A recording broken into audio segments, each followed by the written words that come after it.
में घर, परिवार, मासूमियत, 2 वक्त की रोटी, जीवन की दिशा, सब कुछ खोने से लेकर भारत के सर्वश्रेष्ठ एथलीट बनने की कहानी है मिल्खा सिंह साहब की। उनके जीवन में कुछ पैटर्न्स बार बार प्रकट हुए। मैं 2 पैटर्न आपके सामने ला रहा हूँ जिससे हम उनको गहराई से समझ सकें। पहला पैटर्न है, जी जान से कोशिश करने वालों को मदद हमेशा मिलती है। कभी टीचर के रूप में, कभी मौके के रूप में, कभी सलाह के रूप में। जी जान से कोशिश करने वालों को मदद मिलती है और मिलती रहेगी। ये यूनिवर्सल नियम है और इस नियम के पैटर्न हमको मिल्खा सिंह साहब के जीवन में कई बार देखने मिलते हैं। अभी 22 साल के जवान मिल्खा सिंह को दौड़ना शुरू किए 6 हफ्ते ही हुए थे। अभी उन्होंने 2-4 मीट्स में ही हिस्सा लिया था, लेकिन नेशनल प्लेयर्स का रुतबा देखने के बाद उन्होंने नेशनल एथलीट बनने का निश्चय कर लिया। दिन भर ड्यूटी करते, फिर शाम को मेस से खाना लाकर बिस्तर के नीचे छुपा देते। फिर जब बाकी रेजिमेंट आराम करती, तब देर शाम को मिल्खा सिंह मैदान पर दौड़ लगाते। उस समय 400 मीटर की रेस की टेक्निक और ट्रेनिंग के बारे में मिल्खा सिंह कुछ नहीं जानते थे। फिर भी उनका नियम था कि वो तेज गति से 1 राउंड लगाते, फिर आराम करते, फिर पूरी ताकत से दूसरा राउंड लगाते। इस तरह हर रात 5-6 राउंड लगाते, वापस आकर नहाते और रात का खाना खाते। कई महीनों तक मिल्खा सिंह ऐसे ही छिपकर अभ्यास करते रहे। फिर एक रात ब्रिगेडियर एसपी वोरा ने उन्हें दौड़ लगाते देख लिया। ब्रिगेडियर ने अपने पास बुलाकर पूछा, इस समय दौड़ क्यों लगा रहे हो? तब मिल्खा सिंह ने बताया कि मैं 400 मीटर दौड़ की तैयारी कर रहा हूँ। दिन में ड्यूटी की वजह से समय नहीं मिल पाता, इसलिए मैं रात में दौड़ता हूँ। मिल्खा सिंह लिखते हैं कि अगले दिन ब्रिगेडियर ने कमांडर को ऑर्डर दिया कि मुझे गैर जरूरी ड्यूटी से मुक्त किया जाए, जिससे मैं दिन में भी अभ्यास कर सकूं। और इस तरह से मिल्खा सिंह का प्रोफेशनल एथलीट बनने का सफर शुरू हुआ, बिना किसी विरोधाभास के।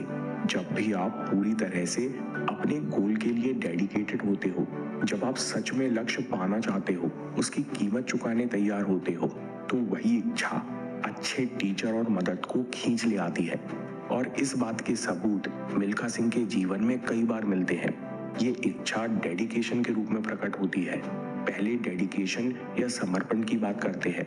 मिल्खा सिंह कहते हैं कि उस समय मेरे लिए ट्रैक खुली किताब थी। ट्रैक में मुझे अपने जीवन का लक्ष्य और मकसद दिखाई देता था।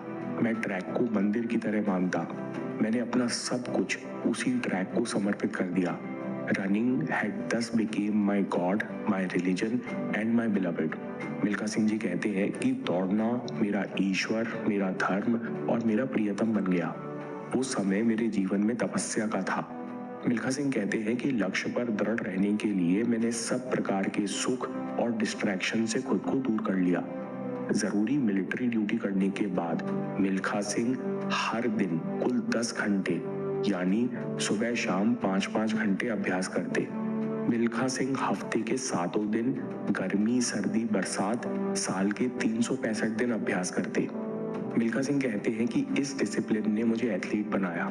It was discipline that moulded me into the athlete. Dedication के साथ एक क्वालिटी और थी मिल्खा सिंह में, इंटेंसिटी की पराकाष्ठा। मिल्खा सिंह जी कहते हैं कि मैं हर दिन प्रैक्टिस में इतनी ताकत झोंकता कि शरीर की ऊर्जा खत्म हो जाती और सेशन खत्म होते होते चेहरा सफेद पड़ जाता। कभी कभी मैं इतनी स्पीड बढ़ा लेता कि राउंड खत्म होते होते मैं खून की उल्टी करता या बेहोश हो जाता। मिल्खा सिंह लिखते हैं कि एक जुनून था मेरे सर पर। मुझे याद है कि मई जून की 45 डिग्री की तपती गर्मी में हम दिल्ली के नेशनल स्टेडियम में दौड़ा करते। कभी कभी पूरा शरीर जलने लगता। मिल्खा सिंह कहते हैं कि जब मेरी बहुत हालत खराब हो जाती, तब ऐसा लगता कि मैं मरने वाला हूँ। तब मैं वहीं धूल में लेटकर कहता, वाहे गुरु, इस बार मैनू बचा लो, मैं एफ फिर कभी नहीं करांगा। थोड़ी देर में जैसे शरीर ठंडा हो जाता, वैसे ही मेरी आंखों के सामने लोगों से भरा स्टेडियम, गोल्ड मेडल और देश का झंडा दिखने लगता। वैसे ही मैं दोबारा अभ्यास में जुट जाता।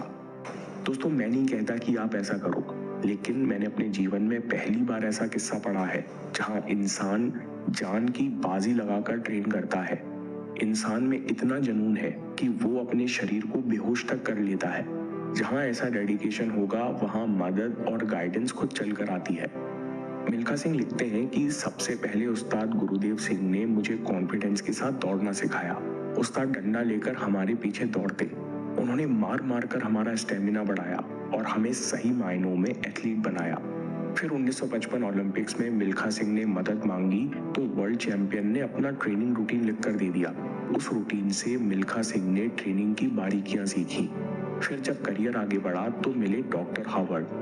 मिल्खा सिंह कहते हैं कि मेरी किस्मत थी कि मुझे ऐसे कोच मिले जिन्होंने मुझे स्टार्ट लेने के टेक्निकल डिटेल्स बताए, इंटरनेशनल रेस में माइंड गेम कैसे खेलते हैं, स्ट्रेटेजी कैसे बनाते हैं, ये सिखाया।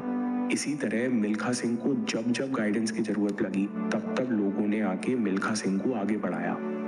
दोस्तों, दूसरा पैटर्न जो हमको मिल्खा सिंह की कहानी में मिलता है वो है determination in adversity. Milkha Singh कहते हैं कि एक रीजनल कंपटीशन में मैं और नेशनल चैंपियन पहली पोजीशन पर टाई रहे।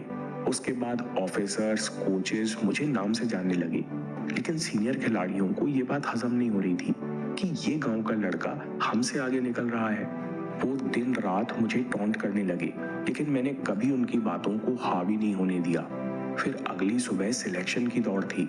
1955 ओलंपिक्स के लिए इंडियन टीम सिलेक्ट होनी थी, लेकिन एक रात पहले सीनियर खिलाड़ियों ने मेरा चेहरा कंबल से ढका, पैरों पर डंडे मारे। जब तक चीख सुनकर दोस्त आते तब तक मारने वाले अपना काम कर चुके थे। सुबह चोट और सूजन देखकर डॉक्टर और कोच ने दौड़ने से मना कर दिया। मिल्खा सिंह कहते हैं लेकिन मैं भी जिद्दी था, मुझे भी कुछ बन के दिखाना था।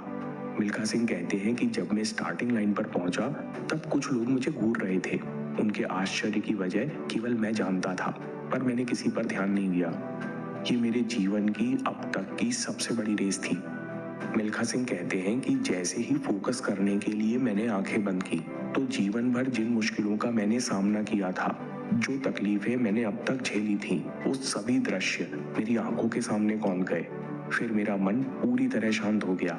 उस पल जब मैं पूरी तरह शांत था तब मैंने खुद से कसम खाई कि किसी भी परेशानी को, किसी भी दुश्मन को, किसी भी कमजोरी को मैं अपने रास्ते आने नहीं दूंगा और एक सफल एथलीट बनकर रहूंगा।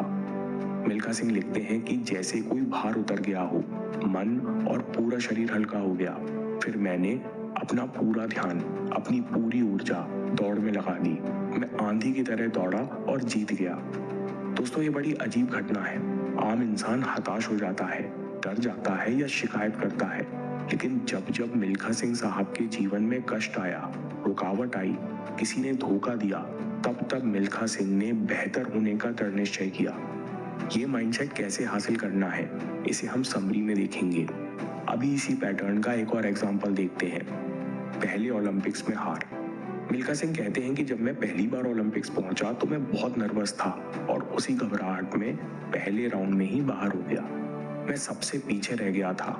मिल्खा सिंह कहते हैं कि मैं गांव खेड़े का अनुभवहीन धावक, मैंने कभी कल्पना भी नहीं की थी कि इंटरनेशनल कंपटीशन का स्तर इतना ऊंचा होगा। यहाँ लोग स्पोर्ट्स साइंस में दशकों आगे थे। लेकिन दोस्तों, फिर वही पैटर्न। मिल्खा सिंह कहते हैं कि मुझे विश्व स्तर का कंपटीशन असंभव लग रहा था। मैं सोच भी नहीं सकता था कि मैं इस स्तर पर कैसे पहुंचूंगा, लेकिन मैंने जितना हार के बारे में सोचा, मैं उतना ही दृढ़ होता गया कि अब मुझे दुनिया का सबसे तेज एथलीट बनना है। ये कैसे संभव है? प्रतिकूलता में लोग घबरा जाते हैं, हिम्मत टूट जाती है, लेकिन मिल्खा सिंह का विश्वास और दृढ़ होता गया। ऐसा कैसे संभव है? इसका एक ही जवाब मुझे समझ आता है, ग्रोथ माइंडसेट और डाउटलेस मेंटल स्टेट।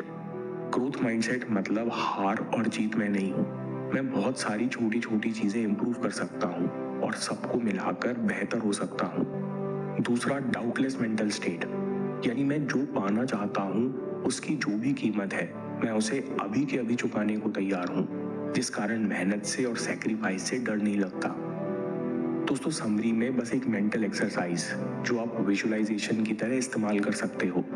आंख बंद करके या आंख खोल के, जैसे आप चाहो, अपनी सारी परेशानियां और स्ट्रगल्स को याद करो जो आपको जीवन के इस पड़ाव पर लेकर आई हैं। फिर ध्यान अपनी सांस पर ले जाओ और मन को शांत करो। मानो अभी आपका नया जन्म है। शांत मन से खुद से वही वादा करो जो मिल्खा सिंह ने किया था, मैं किसी भी परेशानी को और किसी भी कमजोरी को अपने रास्ते आने नहीं दूंगा। फिर से एक बार दोहराओ, मैं किसी भी परेशानी को, किसी भी कमजोरी को अपने रास्ते आने नहीं दूंगा। इस कसम को अपने अंदर उतर जाने दो, सबकॉन्शियस तक पहुंच जाने दो। ऐसा हर दिन करो जब तक हार और रुकावट आपको रोकने की बजाय दृढ़ निश्चय और जोश से न भर दे। बस दोस्तों, यही मिल्खा सिंह जी की कहानी से लेकर जाओ।